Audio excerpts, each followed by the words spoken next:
Newborn American babies. Newborn citizens of these United States. Free and with rights guaranteed by the Constitution.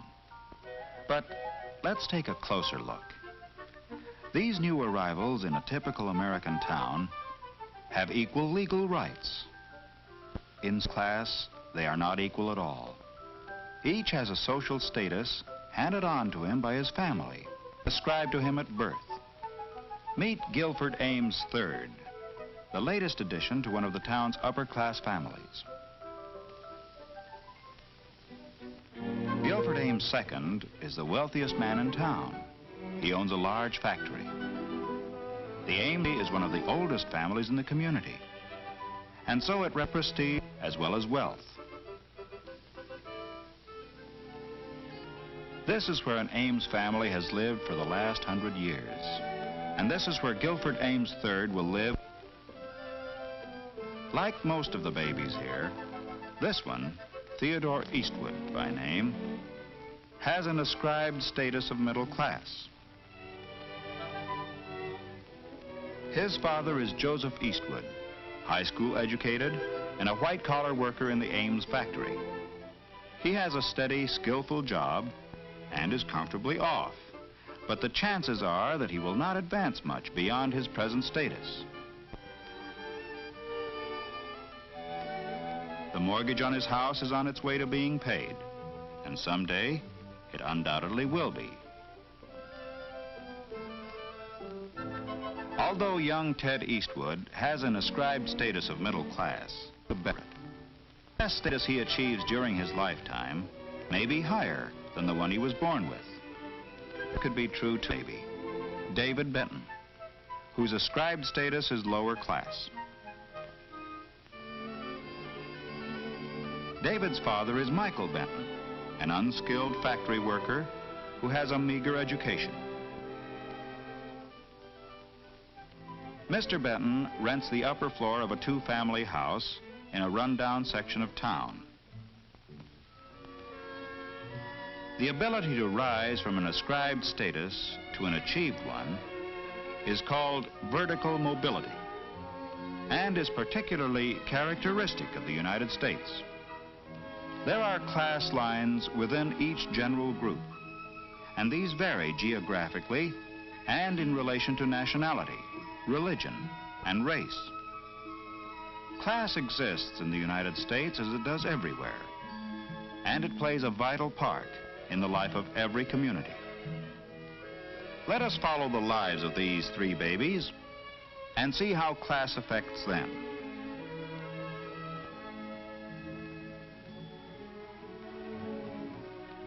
"18 years later, Gil, Ted, and Dave are in the graduating class of the town's high school.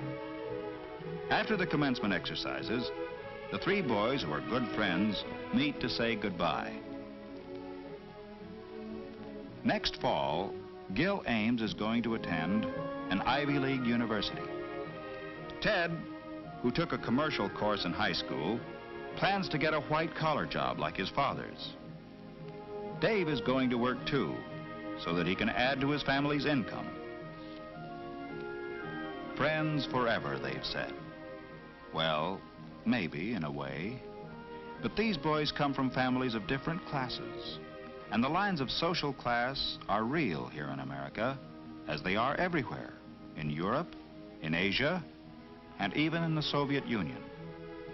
As the years pass, class boundaries will separate Gil and Ted and Dave more and more. The boundaries between Ted's middle-class parents and Dave's lower-class parents are as important as those that lie between the upper and the middle classes. Even the simple event of graduation from high school has a different significance for the boys and their families. For Gil, it is only a milestone in his formal education. Later that night, Mr. Ames has a serious talk with his son. Mr. Ames tells Gil that he sent him to public high school so that he could gain a democratic background. But now he's about to enter an environment more in keeping with his social position. At college, he will meet men of his own kind. Gil understands, because already he has developed an awareness of his class, its patterns, and its rules.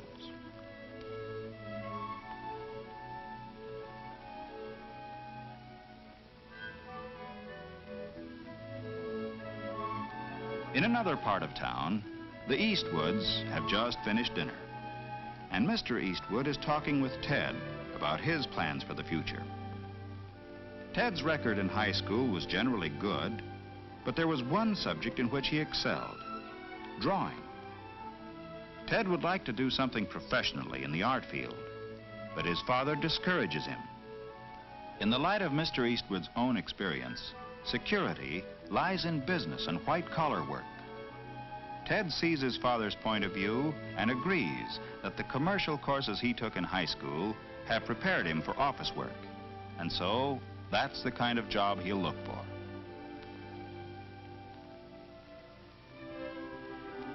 In the Benton household, graduation from high school is an event worthy of celebration, and a family party in Dave's honor is in progress. Mr. Benton proudly announces to the guests that Dave has already gone out and found himself a job. In the Benton family and among their neighbors, economic pressures are important. Dave's initiative in finding work is highly regarded by all of them, and his parents are justifiably proud.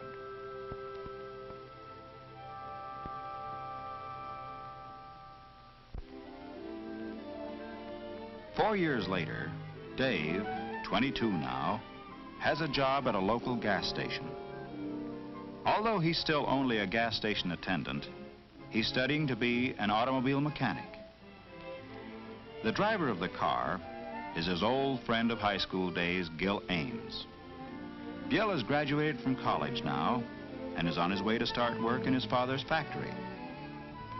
Dave is going to be married just as soon as his job of auto mechanic comes through.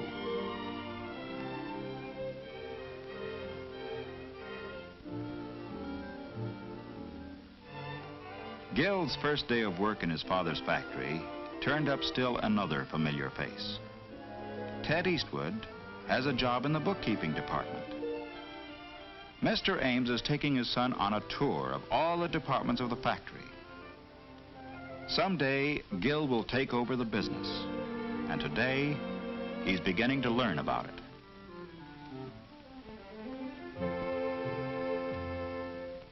Kind of rocked you, didn't it? Gil Ames with his future all laid out for him. But you're Ted Eastwood, stuck in a job you'll be in all your life. Why don't you get out? What's keeping you here anyway? Mary Blakesley? You thought you'd marry her. But remember what she said that day in the car? Her car, of course. But can't you see it's impossible, Ted? It's not just money. We live in different worlds. Sure, different worlds inside this town, but there are other worlds, bigger towns. You've got some money saved, go to New York. Give it a try for 6 months. And if you fail, only you're not going to fail. And Ted didn't fail. He had talent and the ability to work hard. He started with a job in the art department of a large advertising agency.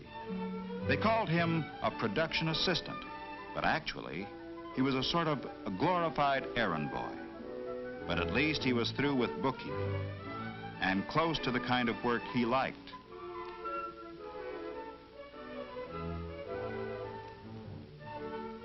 At night, he took courses in commercial art and advertising and spent a good deal of his free time working and studying at home. In the years that followed, Ted gained a thorough technical knowledge of his field.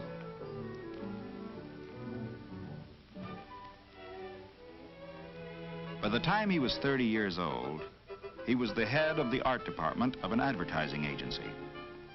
Horizontal mobility, moving from one place to another, has resulted in vertical mobility for Ted Eastwood. a movement upward from his ascribed status to an achieved status that is largely the result of his professional standing. Class lines are drawn differently in a large city like New York, although they are still there. Here, professional standing, power, and wealth are of great importance. It is possible for members of socially prominent families, theater people who may have come from the lower class, and successful businessmen of the middle class to mix socially, and Ted is an accepted member of the group.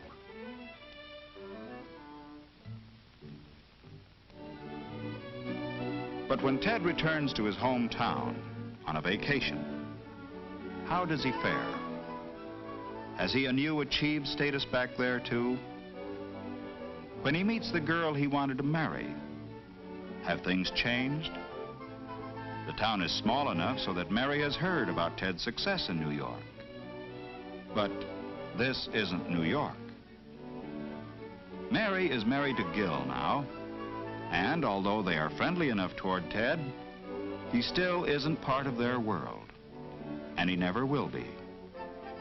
In this town, the ascribed status of his parents is still the class to which he belongs.